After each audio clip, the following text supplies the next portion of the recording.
Hello, welcome to Ben Recap. Today I'm going to explain an American horror comedy movie called Goosebumps. Watch out for spoilers and take care. Please don't forget to like, share, and subscribe to our channel. Thank you. Zach Cooper is reluctantly moving from New York City to Madison, Delaware with his mother Gail. Arriving at the new house, he is greeted by the neighbor, a beautiful girl named Hannah. Her father, L Stine, gruffly tells him to stay on his side of the fence. In his room, Zach watches a video of the New York mayor paying tribute to his father, a fireman who was killed in the line of duty. The next day, he goes to his new school where his mom is the vice principal. At an assembly, his mom talks about tomorrow's fall dance. A kid named Champ sits down next to Zach and awkwardly tries to chat. That night, when Zach is taking out the garbage, Hannah walks up and startles him. He says he didn't see her in school, and she tells him that she's homeschooled. She asks him to take a walk with her, and she leads him into a forest. They arrive at an abandoned theme park,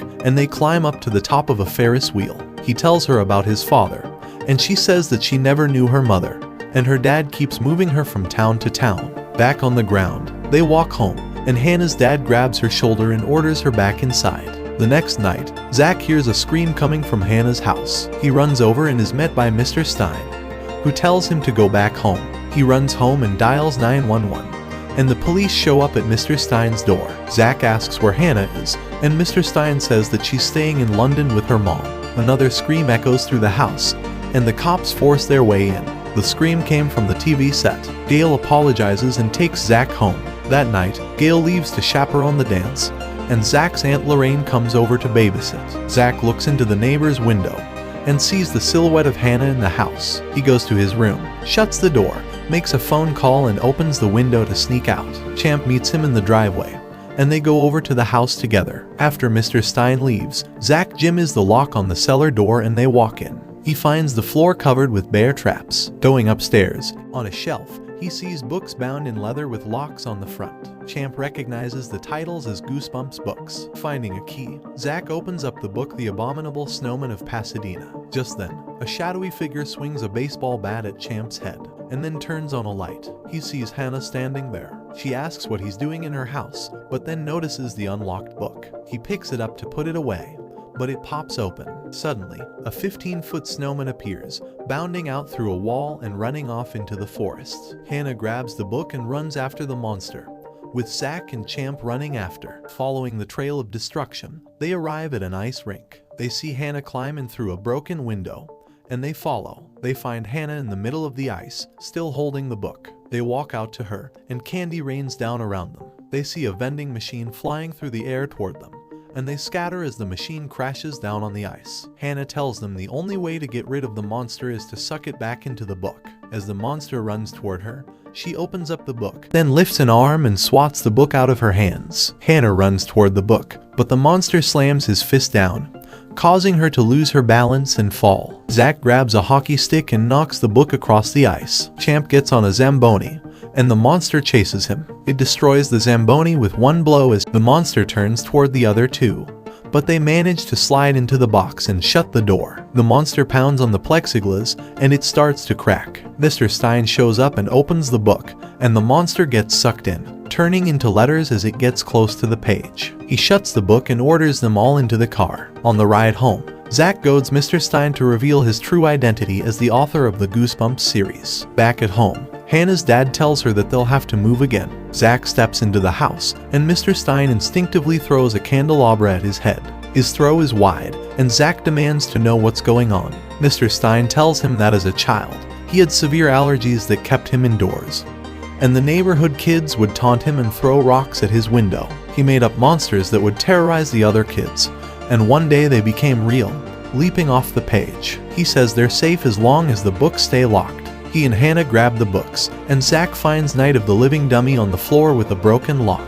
They hear laughter, and see a living dummy named Slappy sitting in the chair. Mr. Stine approaches Slappy with the book, but Slappy lights a match and sets the pages on fire. Slappy leaves the house with the rest of the books. Going to the kitchen, they find lawn gnomes popping out from everywhere. A gnome tosses a knife that just misses Zach's head. Another group of gnomes ties up Mr. Stine and drag him toward the oven, which they have turned on. Frantically, the kids smash all of the gnomes, thinking they have won. But then, the pieces of porcelain fly back together. They run through the basement, dodging the bear traps. The gnomes follow, but fall into the traps and get shattered. The group runs out, locking the door behind them. Outside, they find a pile of burned books. They drive around town looking for Slappy, finding only destruction everywhere. There's a thump on the hood of the car, and a tiny handprint appears on the windshield. The invisible boy climbs up to the roof, reaches in and grabs Champ. He lifts Champ up and starts slapping him. Mr. Stine hits the brakes, and invisible boy flies off the car. Driving onto Main Street, they find people frozen into statues. Zach tells Mr. Stine that if he wrote the monsters into life, he could write them out with a story where they were all captured. Mr. Stine says he can only write a story on his personal typewriter, or else it won't work. The typewriter is in a display case at the school. On the ride, Zach tries to talk to Hannah, but Mr. Stine puts his hand between them. Distracted, Mr. Stine doesn't see the people in the road and runs into them and through them. They were ghosts. He drives into the leg of a giant praying mantis, speeding off with the mantis in pursuit.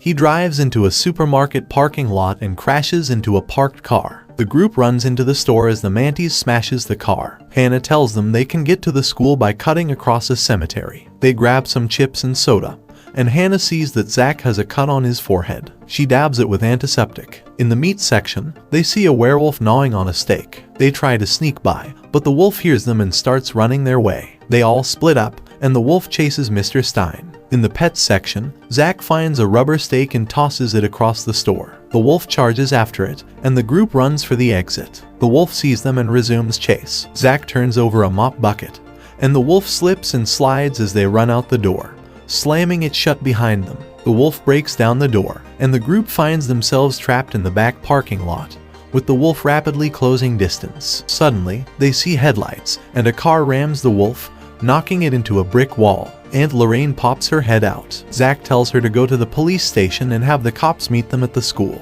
The group walks across the cemetery, and Hannah gets her jacket tangled in the fingers of a statue. Zach helps her get free, but when the moonlight hits her, she starts to fade away. Zach realizes she's not a real person, just another character Mr. Stine created. Suddenly, a hand reaches out from the grave and grabs his ankle. Zach gets himself free from the grip of a graveyard ghoul, but more pop out from the ground and give chase. The group runs to the back gate, and the kids get through. The ghouls grab Mr. Stine and pull him back, and the kids grab his arms, causing them to let go. Making it to the school, and they look through the cases for the typewriter. Stine finds it, and tells the kids to warn the other students to barricade the doors while he writes. At the football field, Slappy gathers the monsters he already set free, and then unleashes the rest, saving one for the perfect time. At the dance, Zach gets on the microphone and tells everyone there are monsters outside, and they have to lock the doors. At first, nobody takes him seriously, but when they look out, they see the mantis squashing cars in the parking lot. Everyone panics, but Zach tells them they need to barricade the school. He tells them to grab anything that can be used as a weapon. They grab mops and buckets and various sports equipment. Then they put desks in front of the gym doors. Stine furiously types out a story,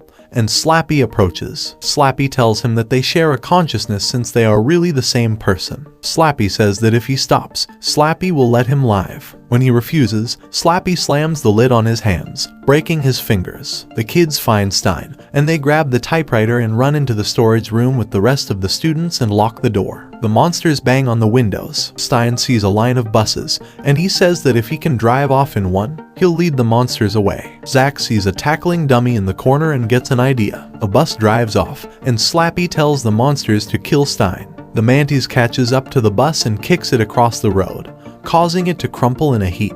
The monsters approach the bus and find only the tackling dummy inside. A ghoul sees a thread on the outside of the bus and pulls on it, causing the bus to explode. Stine drives the kids away in another bus, dictating to Zach what to write. Stine knows that Slappy will find him wherever he goes, since they share thoughts. He tells them he needs to go to a place he's never seen before, to buy time before Slappy can find them. Hannah tells him to go to the abandoned amusement park. They all hide in a funhouse, with Zach typing as fast as he can. Slappy finds them and unleashes the last monster. The blob pops out of the pages, and the group runs for the exit. Outside, the monster army is waiting for them, and the kids run to the Ferris wheel. Stine tells Zach that he can finish the book on his own. The kids climb up the Ferris wheel as the blob eats Stine with one gulp. Hannah cries out, but Champ sees that he's still alive inside the body. The monster army starts climbing the Ferris wheel. Zack types out. As the monsters converged, Zack closed his eyes, opened the book, and the monsters were swallowed back into the world of paper and ink, never to be seen again. The end. The mantis gnaws at the bolts of the wheel, and it rolls off the base and sends them crashing to the ground. The kids crawl out of the seat, and Hannah tells Zack to open up the book. Zack realizes that Hannah will also disappear. Zack grabs it and opens it up, causing all of the monsters to get sucked in. He grabs and holds Hannah as her body loses substance. As the blob gets dragged along, Stine is able to free himself, but Slappy grabs onto him, trying not to fall into the book. Stine kicks Slappy, causing him to land in the center of the vortex. Hannah kisses Zack before getting drawn into the book. Champ shuts it, and the wind dies down. Months later, the town is rebuilt, and the school reopens. Zack is now the most popular kid in class. He and Champ go into English class together, and a new teacher introduces himself. "Hello, my name is L Stine," he says, noting that their regular teacher was still recovering from an attack by a mutant insect. Zack tells him that he really misses Hannah, and Stine tells him that she's still alive in their minds and hearts. And also down the hallway, Stine tells Zack that he might have written one more book. Hannah hugs Zack as Stine burns the book.